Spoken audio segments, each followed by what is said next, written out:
Okay, so now we're going to have a look at how we can actually manipulate the data within the database. Okay, once you open the file, you will get a security warning, and you just have to simply click on the Enable Content button, and then you can see down on the left hand side I have my clients table. I'm just going to double click on that, and you can see that I've actually populated it with some more information. Okay, if I want to add a new record, as we said, I'd just come down into the new line, okay, and I would just simply type. If I wanted to delete a record, I could just select it over on the left hand side.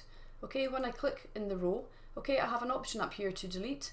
Access will warn you, okay, that if you click yes, you will not be able to undo this delete operation. Okay, so you have to make an informed decision.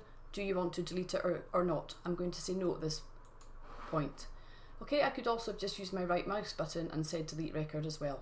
Okay, similarly, if I want to delete a field, okay, again I can right click and I can say delete the field. Okay, I can also insert a field. Okay, so if I was to insert a field though, I would prefer to go back into design view and pop it in, and then if I pop it in at the bottom, okay, let's put in here whether we or not we have paid our fees.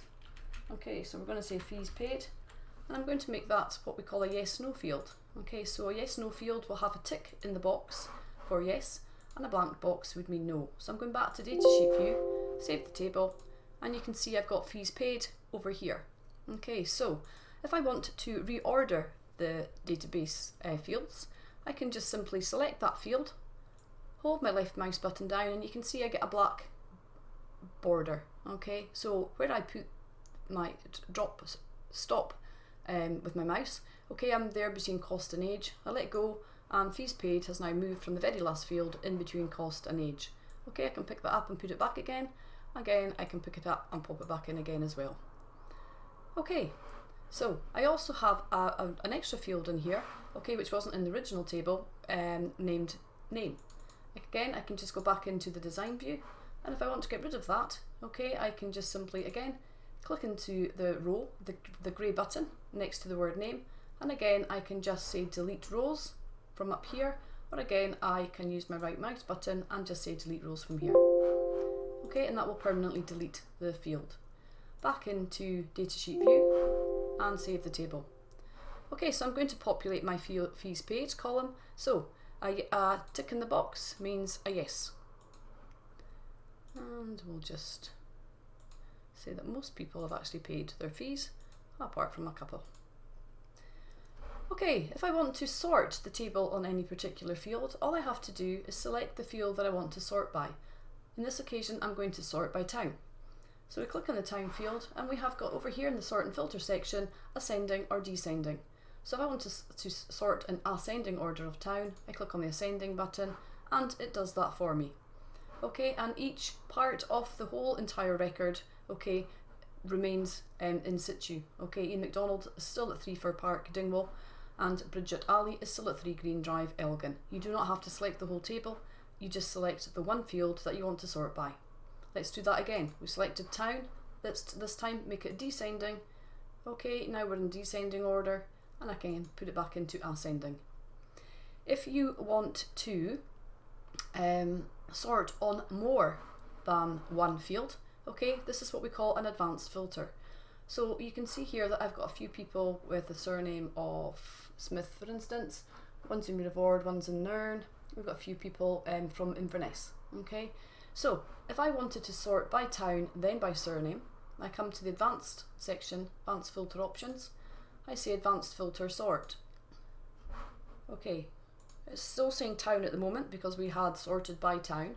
I just delete that out of there, and I want to actually go by town and then by surname. Okay, I want to sort in ascending order, and then I just come up here and I say toggle filter, and you can see here that if you look at the Inverness section, okay, we have Brown, Cowie, Grant and Mackenzie. So we have sorted first by town in alphabetical order, and then within that sections we have then sorted by surname.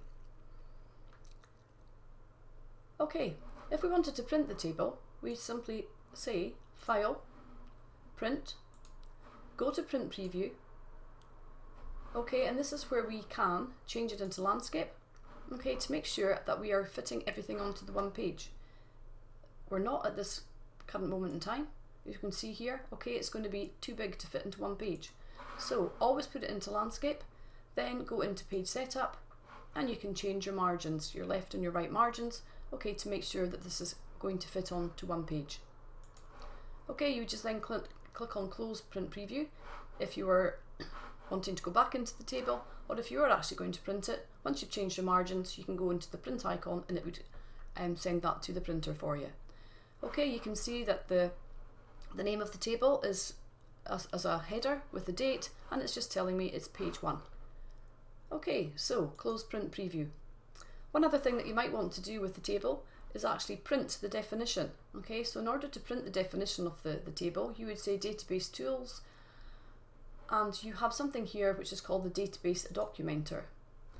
Okay, we only have one table at the moment, but if we had any queries, forms or reports that you also wanted to print, all you do is you click in to make a little tick beside the table or the query or the form or the report, and when you click OK, it will close the table first, change anything that we've just changed to the design, and this will tell me here how I've set it up. Okay, so what my fields are, the length of them, whether I've got any lookups or input masks, validation or anything like that. Then you would just send that off to the printer.